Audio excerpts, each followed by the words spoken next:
Bien, bonjour à tous, bonjour à toutes. J'espère que vous allez bien. Alors, de mon point de vue, du côté où je suis, je sais que peut-être vous avez jamais eu l'occasion d'être de ce côté, mais je n'ai pas l'impression d'avoir une de réponse à ma question. Alors, permettez-moi de la répéter. Est-ce que vous allez bien ce matin? Ah, ça y est, je me sens moins seul tout d'un coup. Oui, oui, oui, oui. Moi, en tout cas, ça va. Je remercie le Seigneur d'avoir pu terminer l'année 2023 et de commencer cette année 2024. Et de façon, je dirais, non originale, aujourd'hui, je ferai allusion justement à cette nouvelle année qui commence dans mon message de ce matin. Mais peut-être que ça ne sera pas aussi évident pour vous, parce que j'ai intitulé le message ce matin « Tu as de beaux pieds, tu sais ». Vous connaissez, alors pour nos amis anglo-saxons peut-être qui n'ont pas cette référence, vous connaissez peut-être l'expression « t'as de beaux yeux, tu sais ». Ça date d'avant ma naissance, j'ai cherché 1938 je crois, donc ça date d'un moment, mais c'est resté, c'est une expression qui est restée dans le langage de tous les jours, t'as de beaux yeux, tu sais, mais aujourd'hui j'ai envie de vous dire, t'as de beaux pieds, tu sais.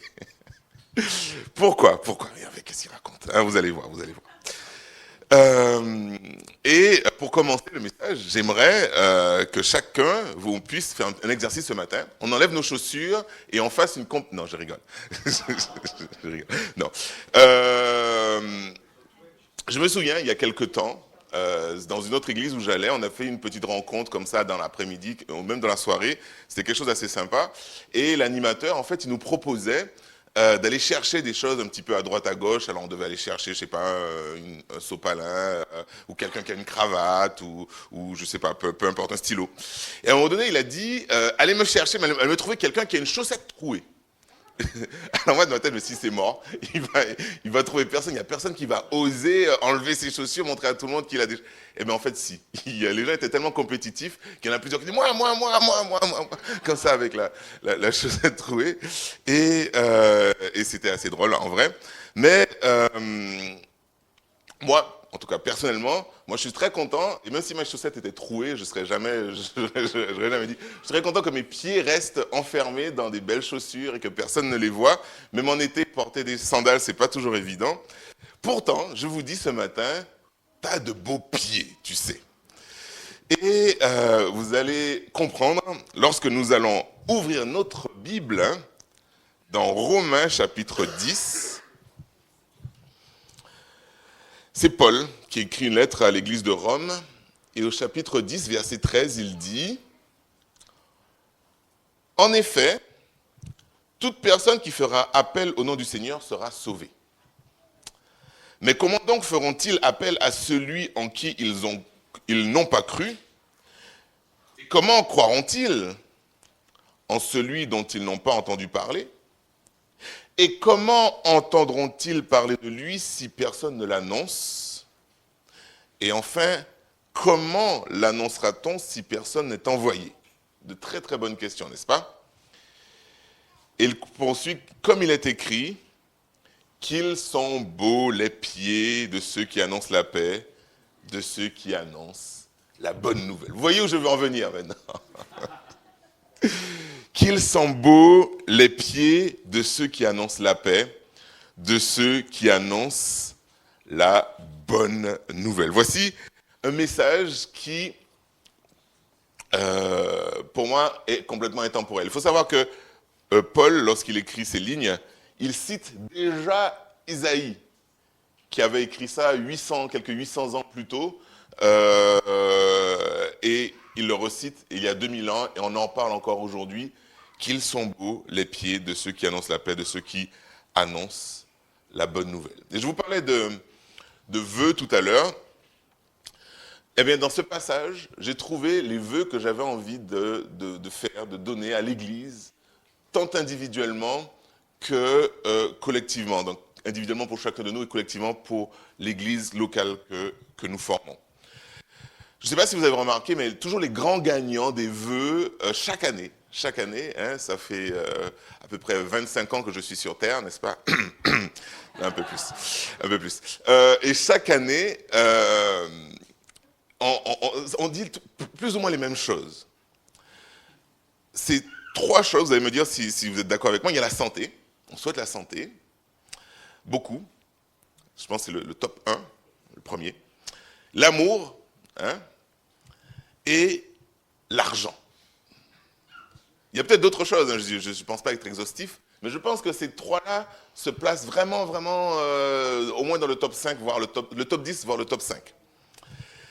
Eh bien, moi j'aime à penser qu'une église en bonne santé, une église qui fait preuve de l'amour de Dieu, et une église qui sait utiliser sagement les finances que Dieu lui donne, c'est une église qui a fondamentalement compris que la bonne nouvelle, l'annonce de la bonne nouvelle, doit avoir une place importante dans ses préoccupations. Et c'est là où je veux en venir. Dans cette année 2024 qui arrive, qui commence, eh bien, je souhaite à chacun, à chacune, et je souhaite à notre Église que nous puissions avoir de beaux pieds.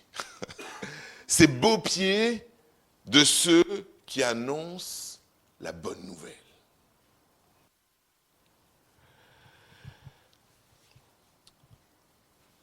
Mais pourquoi déjà ce passage nous parle de pieds? On va essayer de rentrer un petit peu plus profondément dans ce passage, parce que ça reste quand même un peu énigmatique. Hein. Qu'ils sont beaux les pieds de ceux qui annoncent la bonne nouvelle. Pourquoi les pieds? Eh bien, sachez qu'aujourd'hui, si vous voulez aller faire les courses, si vous voulez acheter votre baguette de pain, si vous voulez aller, je ne sais pas, aller vite fait au supermarché du quartier parce que vous avez oublié quelque chose, vous avez le choix, vous avez l'embarras du choix. Vous avez la voiture, vous avez le vélo électrique, vous avez la trottinette électrique, vous avez plein de moyens de transport. Vous pouvez prendre le bus, etc., les rollers, là, pourquoi pas. Vous avez plein de choix. Mais,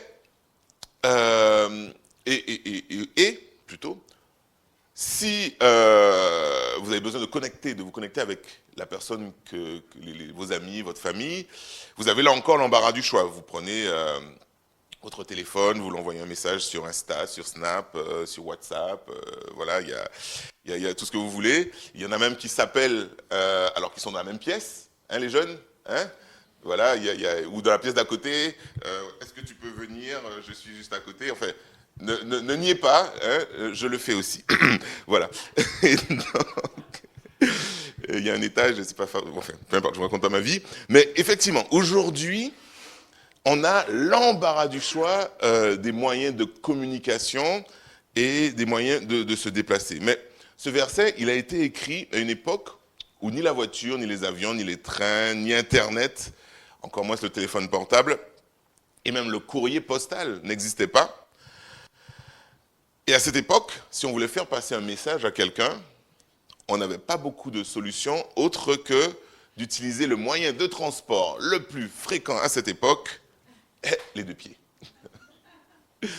Et donc, je pense que maintenant, la notion, le verset, la signification du verset s'éclaire un petit peu plus dans vos esprits, qu'ils sont beaux les pieds de ceux qui annoncent l'évangile. Donc, pour répandre le message, à cette époque, la difficulté majeure était donc d'être capable de se déplacer. On le voit dans le livre des Actes, notamment, où le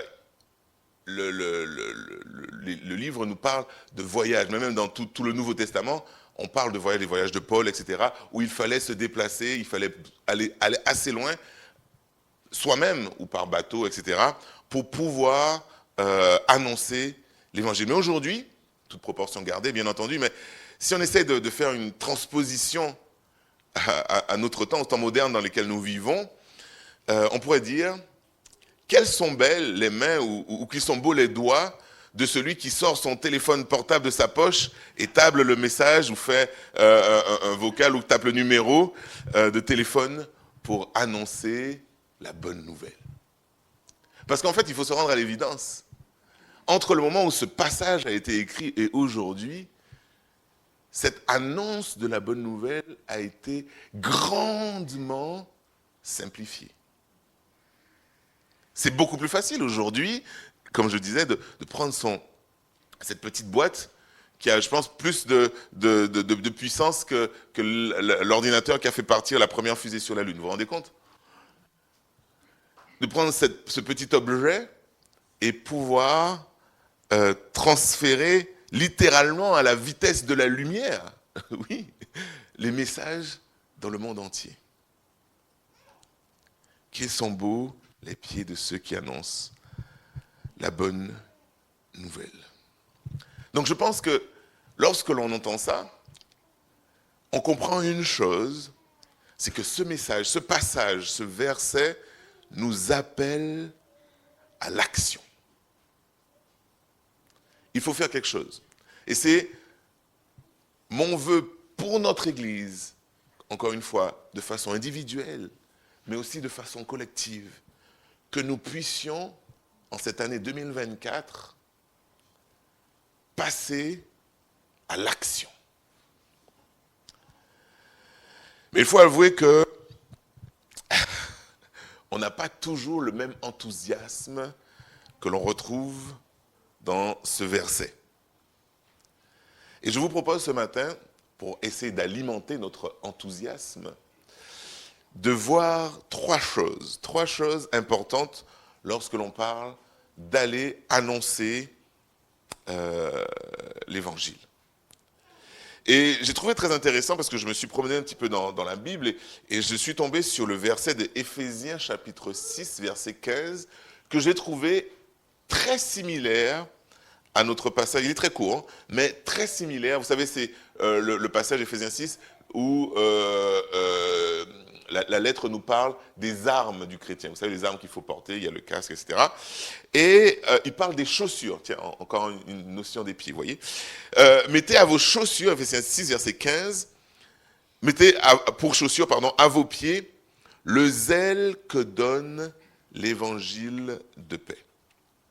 Alors, j'ai creusé un petit peu, pour être honnête avec vous, parce qu'il y avait plusieurs... Moi, j'ai grandi avec cette version-là, c'est la version Louis II. Mais en ce moment, je travaille beaucoup, lorsque je prépare mes prédications, avec la version Second 21.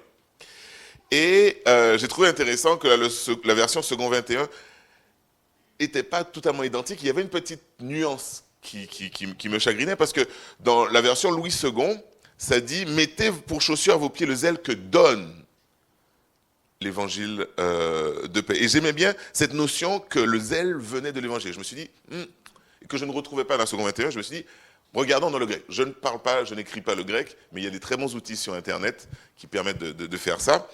Et ce que j'ai compris, c'est que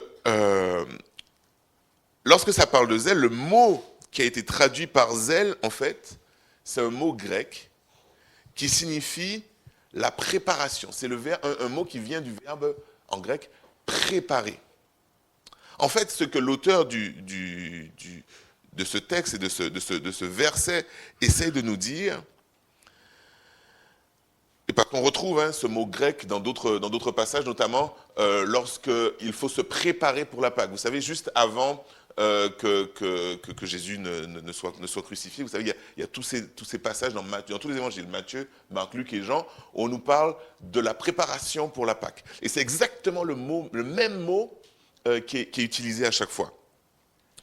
Et donc, ce mot, ce zèle,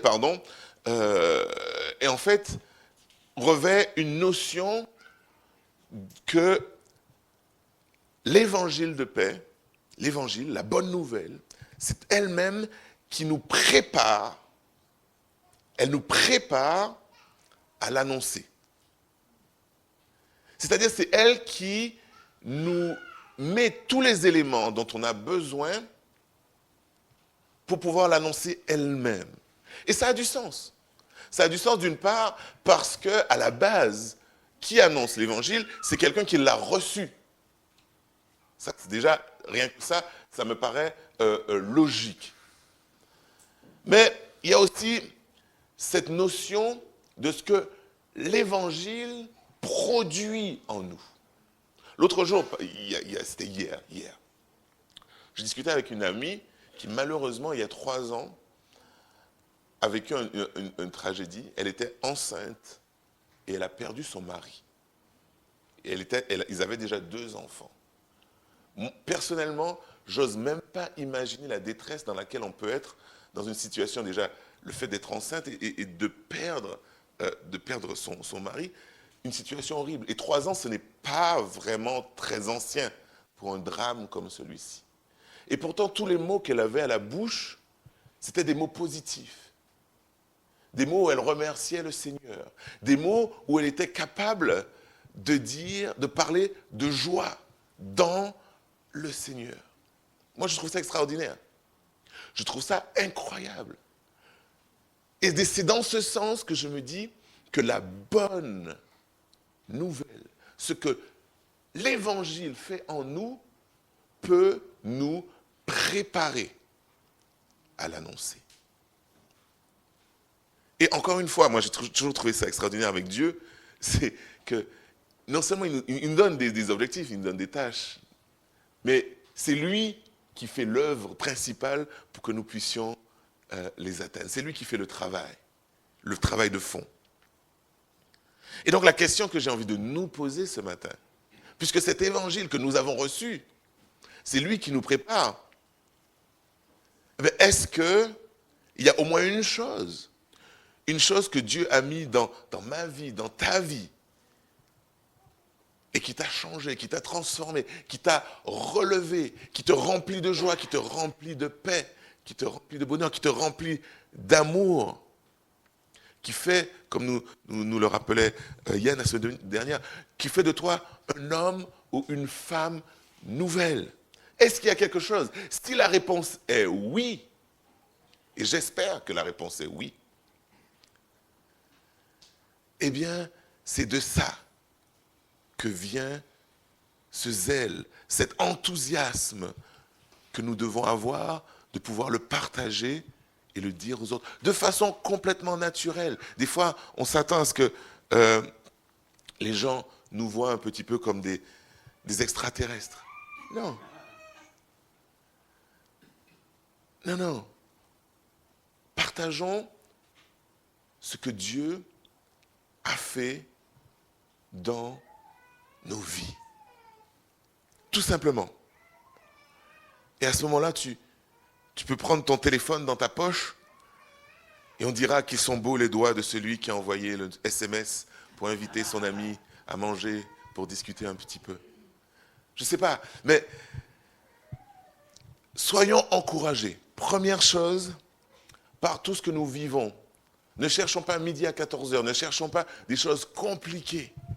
L'évangile que nous avons reçu, c'est de lui que vient ce zèle, que vient cette préparation dont on a besoin pour pouvoir aller l'annoncer.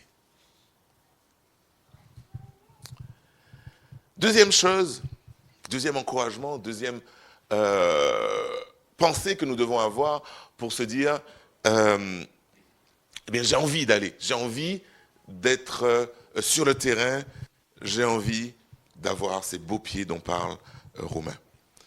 La deuxième chose, c'est d'être fier. D'être fier de ce que Dieu fait. Dans ce verset, qu'ils sont beaux les pieds de ceux qui annoncent la bonne nouvelle, moi ce que je vois, c'est quelqu'un qui a le buste bien droit, le menton relevé et les yeux qui sont bien plantés dans son regard. Quelqu'un qui est fier. C'est pas quelqu'un qui regarde par terre, c'est pas quelqu'un qui fuit du regard. Moi, c'est cette image que j'ai, je ne sais pas si vous la partagez, mais dans ce passage, je vois un mot, c'est la fierté. Et toujours dans Romains, mais dans Romains chapitre 1, voici ce que Paul nous dit, verset 15. « Ainsi, j'ai un vif désir de vous annoncer aussi l'évangile à vous qui êtes à Rome. » Donc, encore quelqu'un qui veut annoncer l'évangile. Et en effet, et voici le verset que sur lequel j'aimerais attirer votre attention. « En effet, Je n'ai pas honte de l'évangile, car c'est la puissance de Dieu pour le salut de tout homme qui croit, du juif d'abord, mais aussi du non-juif. Je n'ai pas honte de l'évangile. Et moi, je me souviens, quand j'étais jeune, en groupe de jeunes, on nous a beaucoup parlé de ce verset. C'est le verset qu'on aime bien donner aux jeunes parce que souvent, quand on est ado, on est très conscient de sa personne et c'est pas toujours évident de se mettre en avant. Et nous, on faisait des séances d'évangélisation dans la rue, avec la guitare et trucs. Et j'avoue, parfois, je me mettais, pourtant j'étais déjà assez grand, derrière, pour que les autres ne me voient pas, donc j'essayais de me cacher derrière ceux de devant. Parce qu'on était là, on distribuait les tracts, et la grande hantise, c'était de rencontrer quelqu'un qu'on connaît. Non, je ne suis pas fier de ces moments-là, mais peut-être que ça nous rappelle des choses dans notre vie, ou au travail, que ce soit nos collègues de travail, que ce soit notre famille, ou je ne sais pas, les voisins, où des fois on n'a pas ce courage, on n'a pas cette volonté d'aller vers les gens pour leur parler de cet évangile que nous avons reçu. Mais ce passage nous le rappelle. N'ayons pas honte de l'évangile, car c'est la puissance de Dieu pour le salut de tout homme.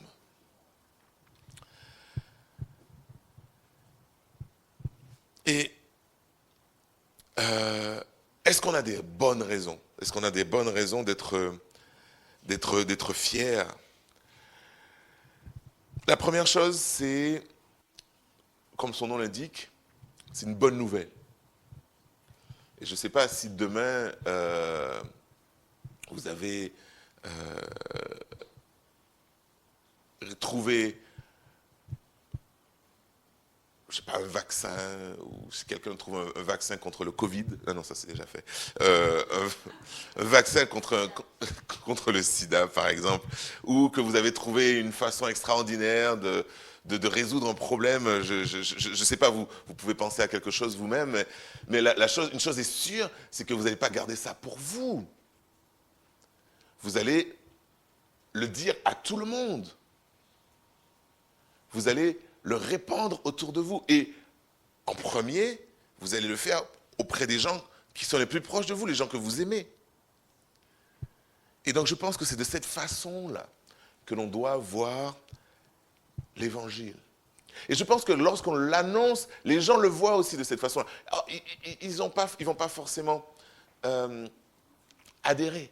Mais si nous on le fait avec amour, en disant « j'ai reçu quelque chose de tellement extraordinaire, ça a tellement changé ma vie, j'ai envie de te le partager ». Les gens ne pourront jamais rester indifférents.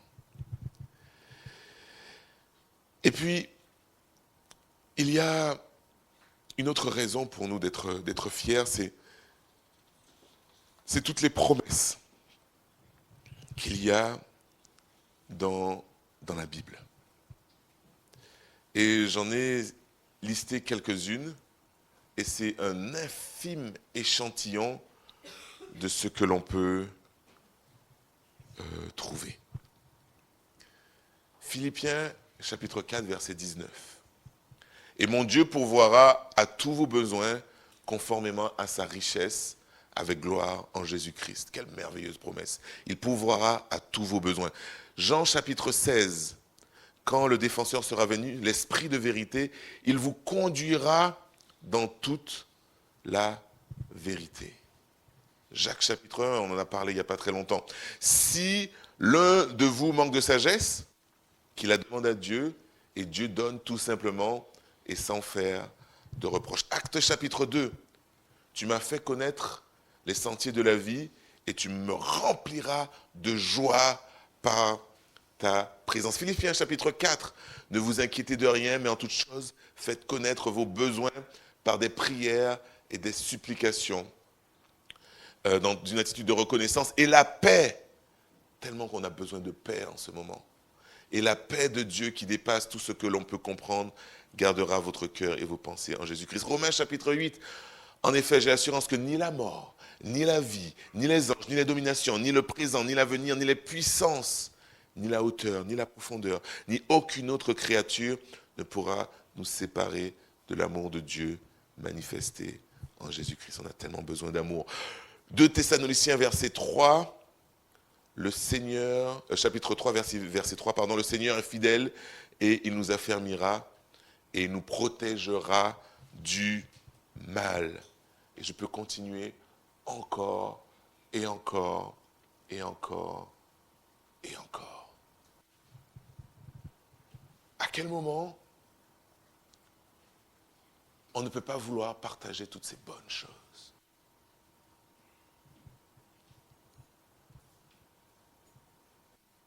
Comme je disais au tout début, on a tous, je pense, au moins un exemple qui pourra se raccrocher à ces versets. Comment Dieu nous a remplis d'amour, comment Dieu nous a donné sa patience et sa sagesse, comment Dieu nous a réconfortés par sa présence, comment Dieu nous a montré son amour, etc., etc., etc.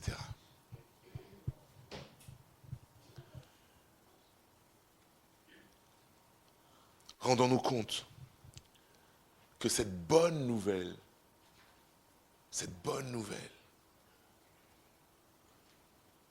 tout le bien qu'elle peut apporter à nos proches. Et puis enfin, vous avez parlé de 3 choses. La troisième est, je dirais, elle est plus terre à terre, plus logique, dans un raisonnement implacable que l'on retrouve si on revient dans notre chapitre 10 de Romains, et c'est tous les versets que j'ai lus avant. Moi, j'aime beaucoup cette suite, parce que moi j'ai fait des études de sciences, j'aime bien le raisonnement, ceci égale ceci, donc ceci égale ceci, donc ceci, donc, etc. Et c'est exactement ce qu'on retrouve. Je vous le redis. En effet, toute personne qui fera appel au nom du Seigneur sera sauvée. Voilà. Si tu appelles... Ah, ok, logique, c'est génial. Mais comment donc feront-ils appel à celui en qui ils n'ont pas cru? Ah, donc tu fais appel, mais si tu ne peux pas faire appel, si tu n'as pas cru. Ok, super. Mais comment tu crois? Ah, comment tu crois? Donc, et comment croiront-ils en celui dont ils n'ont pas entendu parler? Ah, logique. Donc, je dois faire appel. Mais si je ne crois pas, je ne peux pas faire appel. Mais comment je peux croire si on ne m'en a pas parlé? D'accord. Et comment entendront-ils parler de lui si personne ne l'annonce? Ah, logique, oui, c'est vrai. Je ne peux pas en entendre. OK. Et comment l'annoncera-t-on si personne n'est envoyé? Et c'est là... Ah, et oui. Et c'est là où on comprend que c'est toi, c'est moi, c'est nous qui devons être finalement le maillon, parce qu'en fait c'est comme une chaîne tout ça. Et s'il manque un maillon de la chaîne elle est brisée, ça ne marche pas. Et nous, on est le premier maillon de cette chaîne. C'est nous qui devons y aller. Quand on dit être envoyé, on est déjà envoyé. Hein. Vous savez, la grande commission, il ne faut pas chercher, hein, il n'y a pas forcément de grande cérémonie avec une épée, oui, c'est toi maintenant, tu vas y aller. Non, on est déjà envoyé. Et c'est pas demain, j'ai même envie de dire, c'est pas aujourd'hui, c'est déjà il y a peut-être 1 an, 2 ans, 3 ans, 10 ans, ça dépend depuis combien de temps tu es sauvé, que tu as été envoyé.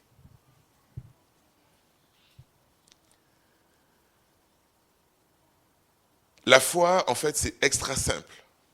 Tu fais appel au Seigneur et tu seras sauvé. C'est la première ligne qu'on a lue. Mais tout le cheminement nécessite le premier maillon, c'est que nous, on prenne notre téléphone portable, on prenne nos pieds, on ouvre la bouche prenne des décisions concrètes pour pouvoir annoncer cette bonne nouvelle. Alors je redis mon vœu pour 2024, que Dieu nous donne à tous des beaux pieds pour annoncer la bonne nouvelle. C'est Dieu qui me prépare pour annoncer cette bonne nouvelle, on l'a vu. Et nous avons de bonnes raisons d'être fiers de cette bonne nouvelle. Alors allons-y dès aujourd'hui, parce que personne d'autre n'ira à notre place. Prions. Père Céleste, merci encore pour ta parole, merci pour ton message, merci pour cette bonne nouvelle. Et en cette année 2024, je pense qu'on t'a beaucoup remercié. Je te remercie encore personnellement de tout ce que tu as accompli durant l'année 2023. Je te remercie, Père, pour tout ce que tu as mis dans ma vie. Les bonnes choses, les bénédictions, mais aussi les épreuves qui m'ont appris, qui m'ont rendu plus fort. Et Père, je te remercie pour ça. Et conscient de tout ce que tu as apporté dans ma vie, Père, j'ai envie, moi, de le partager aux autres. Et je te prie, Père, que tu puisses m'accompagner dans cette année 2024 pour que je sois un ambassadeur fier et décidé de cette bonne nouvelle. Au nom de Jésus. Amen.